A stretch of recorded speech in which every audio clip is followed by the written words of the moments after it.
actually. This is really gross, but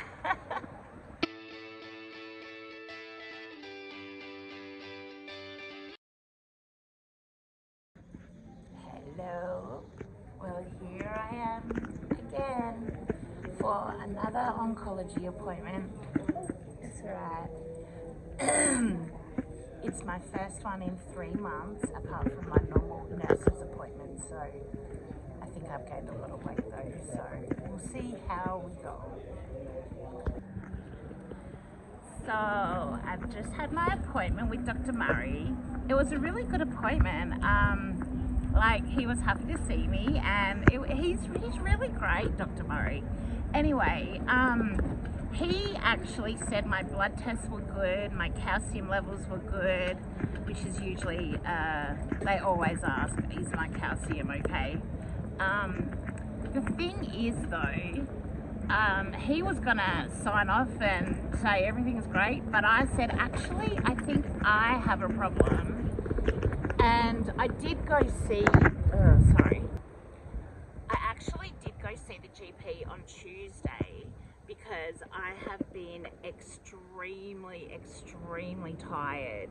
Not sleepy tired, but bone weary exhaustion.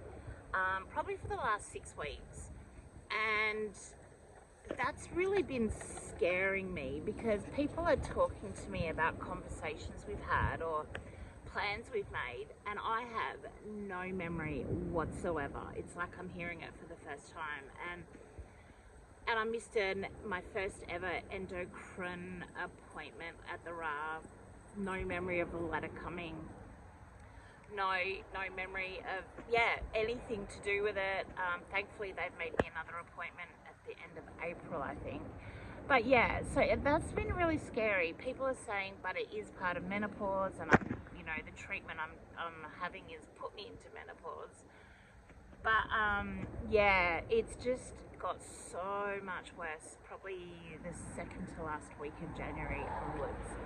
And it's not just that, it's also confusion. Like I know that you can get chemo brain, and like a couple of friends have said, you do know that chemo brain is real, and I'm like, yeah, I do, but I kind of thought that would refer more to people who are doing IV chemo, not tablet chemo. And a friend said to me, well, actually, I think tablet chemo would be worse, because at least with IV chemo, your body gets a chance to have a break, whereas when you're on tablet form, you're on it constantly. And I'm like, well, that's a really good point that I'd never thought of. So the other thing, I think I've said both. So apart from the memory and the fuzziness in my brain, I am just absolutely exhausted.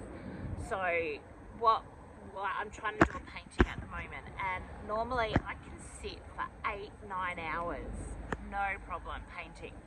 I just get so lost in it. I'm in the zone. At the moment, I can't do more than an hour and a half before I actually have to go lie down, because I just feel like I have been going for 8 or 9 hours.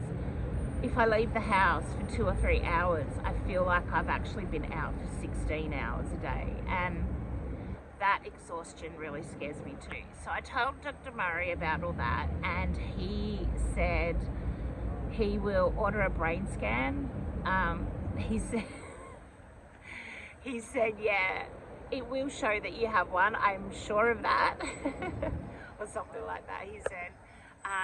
But he just wants to check, which is really good. I'm glad about that, because the GP said she would do blood tests, and then depending on what that says, she'd maybe do a brain scan.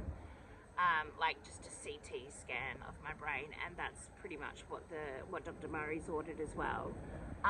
He also said we'll do another PET scan. He said, I'm not expecting anything to be amiss, but it has been over a year. Like, it was November from my memory. See, how come I can remember that? It was November 23 when I had my last PET scan. So he said things could have changed. I don't think they will have, so I hope he's correct. But he's also ordering a thyroid blood test, and he said that's the only other thing that he can think of that could be, I don't know, something wrong with my thyroid. The GP's also ordered that, so yeah, I guess we'll see. Apart from that, then I went and saw the nurses, got my 2 injections, and yeah. Oh, I had gained another kilo. Actually, this is really gross, but when you first get to oncology, you always have to weigh in. So I weighed in and it said that I'd gained 1.4, and I was like, ugh. I thought it would be much worse than it was. Anyway, while I was waiting, Dr. Murray was way late and I had to wait nearly an hour. So in that time, I actually went to the toilet, and then I was like, ooh, I might weigh myself again. So when no one was on the scales, I weighed myself again. Guess what? Lost 400 grams. So now I can technically say I only gained a kilo. I actually reminded Dr. Murray that he gave me the challenge of weight loss, and even though he didn't give me that challenge this time, I'm gonna try and stick to it. So he wanted me to get down to 130. Obviously didn't do that. It's been a tough summer though for me, heat wise and stress wise, and then with this memory thing and the tiredness, the confusion. So yeah, the last month, really, my food has been like whatever. That's how I felt, because it's been too much going on for me. And so anyway, I've been psyching myself up that once I see Dr. Murray, he's probably going to give me the same challenge, which he didn't, but I'm going to use that challenge that in the next 3 months, I need to lose, I think it's about 16 kilos. So we'll see how we go, that's scary, that's a lot. He looked up and he actually congratulated me, because he said, since June last year, I've lost 12 kilos. And I'm like, that's not a lot. However, I wasn't doing keto or carnivore then for a lot of that. So, and the stuff that I did lose doing carnivore, I've kind of gained again in these last 3 hectic months. So I'm going to start again and see how I go. If you guys could all pray for me, and pray for Mick too, because he lives with me and he needs the prayers as much as I do. Alright guys, there's an ambulance coming. I'm going to go have a fantastic day, and I will keep you updated. See ya!